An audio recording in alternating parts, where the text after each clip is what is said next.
ada 12 kriteria, tapi sebenarnya kriteria ini banyak lagi ya. Ini adalah hasil daripada kajian saya terhadap buku-buku yang menulis tentang penulisan teks ucapan. Daripada buku-buku tersebut, saya dapat 12 ini. Okey, saya untuk menghasilkan kursus ini pun, slide-slide ini pun saya rujuk buku-buku tahu. Ya, saya rujuk juga buku ilmiah. Tidak boleh tidak. Kita kena rujuk buku ilmiah sebab buku ilmiah adalah himpunan pengalaman-pengalaman orang-orang yang hebat dalam penulisan subjek tertentu. Ya. Jadi yang pertama kena jujur berkarya. Apa maksud jujur berkarya? Jujur berkarya ni bagaimana kita menghasilkan ideas, bagaimana kita menjiwai suatu penulisan. Kita kena jujur. Contoh jujur begini, simple lah, very simple. As I said earlier, sorry ya, kadang-kadang saya selang-seling dengan bahasa Inggeris. Kadang-kadang kita membuat teks ucapan seperti dipaksa. Ya, seperti dipaksa. Ini saya lalui banyak kali sudah dalam pengalaman hidup saya sejak tahun especially 1999. Saya bayangkan ya begini, menteri ini ataupun Prasmi ini, saya sebenarnya membuat teks ucapan bukan sahaja kepada menteri, tapi orang-orang kenamaan yang lain lah. Ada juga menteri yang lain, ada juga ahli politik yang lain minta saya buat ucapan. Dan bila mereka minta buat ucapan ni, diorang bagi kita very raw material. Diorang bagi objektif, dan terpulanglah kita bagaimana kita mencari ideas untuk mengembangkannya menjadi ucapan. Dan saya selalu diminta bagi maklum balas dalam tempoh 1 hari 1 malam. Mula-mula dulu memang payahlah, tapi sekarang kalau orang bagi saya, insya-Allah lah 15 minit saya boleh siapkan. Contoh ya, minta maaf lah kadang-kadang ego sikit kan, tapi anggaplah itu sebagai perangsang untuk kita berusaha membuktikan keupayaan sebenar. Saya selalu challenge myself lah. Kalau orang bagi saya ucapan, saya boleh siapkan 15 minit. Betul ataupun tidak, wallahu alam. Ya, itu adalah semangat untuk saya memujuk hati saya supaya jujur berkarya. Kita jangan rasa dipaksa. Kalau kita rasa dipaksa, ideas itu tidak akan datang. Jadi, tugasan menulis draft ucapan ini memerlukan kejujuran dalam berkarya. Bakat alam dan bakat biasa disebut bakat alami. Alam ni alamilah. Ini adalah nature. Kalau keturunan kita, keturunan orang yang biasa dalam penulisan ni, kemungkinan besar kita pun pakar dalam bidang itu. Ataupun kita ni mempunyai sejarah-sejarah yang berkaitan dengan penulisan teks ucapan, mungkin itulah sebabnya bakat kita terserlah. Bakat biasa ni, bakat ini ialah kita minat sesuatu dan kita ingin mendalaminya. Kalau bakat kita tidak ada dan kita mendalaminya, itu adalah kriteria yang perlu ada pada penulis. Ilmu pengetahuan, intellectuality, ini adalah merujuk kepada fakta. Ya? Bila kita menghasilkan draft ucapan ataupun penulisan, kita kena bersandarkan kepada fakta. Kita tidak boleh menggunakan opinion, kita tidak boleh menggunakan assumption, kita tidak boleh memetik pandangan orang-orang yang belum terbukti lagi kata-katanya. Ya, itulah ilmu pengetahuan intellectuality. Sensing and test, panca indera. Kita ni ada 5 kah panca indera? 2 panca indera yang penting ialah mata dan telinga. Ya, mata dan telinga. Membaca dan mendengar.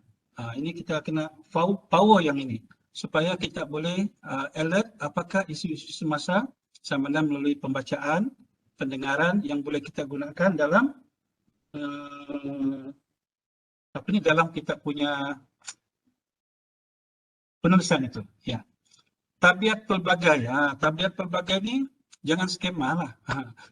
Sorry ya kalau ada yang tersentuh dengan perkataan skema. Skema ni maksudnya dia rasa sesuatu itu seperti terlalu sulit dan dia merasa sesuatu itu tidak boleh kongsi dengan orang lain. Dia rasa sesuatu itu dia sahaja yang betul bahawa itulah caranya. Sebenarnya untuk kita menjadi seorang pengkarya, penulis, kita kena open minded. Kita mempunyai tabiat yang pelbagai, tabiat yang baiklah. Jangan tabiat yang tidak baik kan, tabiat yang baik yang pelbagai ya. Sebab ini adalah sumber-sumber bagaimana kita sourcing kepada idea-idea untuk menghasilkan informasi data yang kita masukkan dalam teks ucapan. Kayak pengalaman, sejak kita lahir ke dunia sampai hari ini kita banyak pengalaman. Cuma kita tidak merenung pengalaman-pengalaman kita itu. Kalau kita renung pengalaman-pengalaman kita itu, mungkin ada sedikit sebanyak idea-idea yang kita boleh gunakan untuk menghasilkan ucapan ataupun penulisan. Jiwa seni, seperti yang saya katakan, saya ini bukan orang sastra.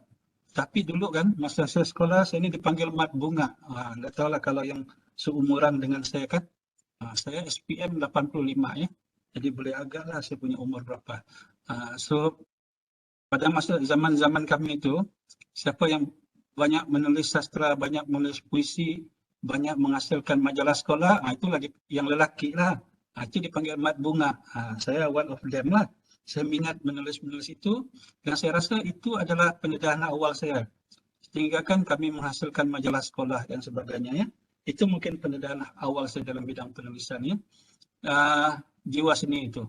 Cumanya saya tidak masuk ke akademia seni. Saya lebih kepada business and management.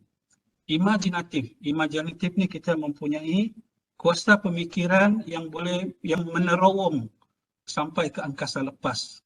Setinggi angkasa lepas, sedalam alam barzah. Bahaya, hebat suara ayat-ayat tersebut. Setinggi angkasa, sedalam alam barzah. Ya betul, sebab bila kita menghasilkan penulisan, banyak idea-idea kita itu kena orang bilang quantum leap, kena melihat ke hadapan. Kadang-kadang bila kita rujuk data atau informasi pada masa ini, dan kita gunakan data atau informasi pada masa ini sebagai idea kepada ucapan, dan kita bagi kepada seorang perasmi, bayangkan apa audien cakap. Audien akan cakap begini, itu semalam keluar newspaper, kenapa dia perlu ulang? You see? So, bila kita menghasilkan teks ucapan, draft teks ucapan, isi kita itu perlu ke depan, jauh ke depan. Memang kita petik apa yang berlaku hari ini, apa yang berlaku masa lampau, tapi isi pada ucapan itu perlu menjangkau masa depan.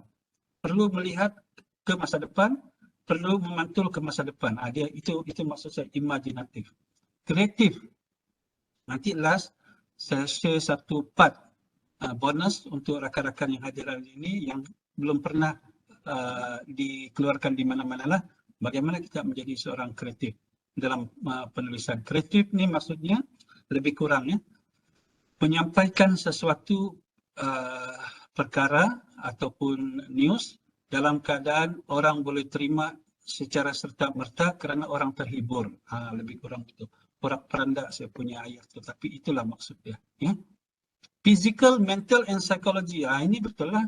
Kalau physical, mental, psychology tidak well established, kita buat teks ucapan, nanti saya tunjuk di slide saya tu, ada satu tu saya tulis di panjang. Nanti saya explain. Di panjang. Di baru saya tulis. Itu sebab physical, mental dan psychology, masa saya buat slide itu tidak begitu stabil. Ya, jadi mau buat ucapan ni kena berada dalam keadaan stabil.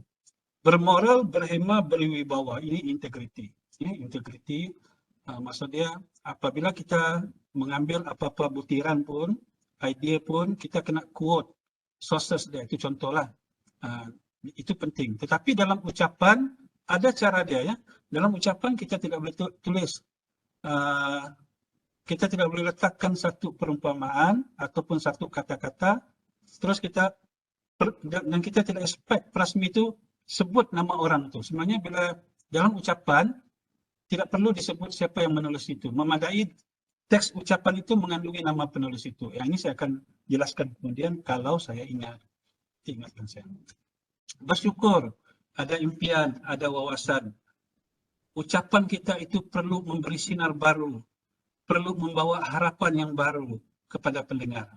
Barulah untuk itu kita kena ada rasa begitu bila kita menulis teks ucapan. So ini adalah antara hasil penelitian saya terhadap bagaimana kita sebenarnya menjadi seorang penulis yang berjayalah, berimpak dan berkesan. Dan semua ini saya memang miliki. Mana nombor 13 ke atas tu maksudnya saya belum miliki lah. Ataupun saya miliki tapi mungkin dia tidak begitu, tidak perlu di-highlight sangat lah. Minta maaf, saya minum sekejap.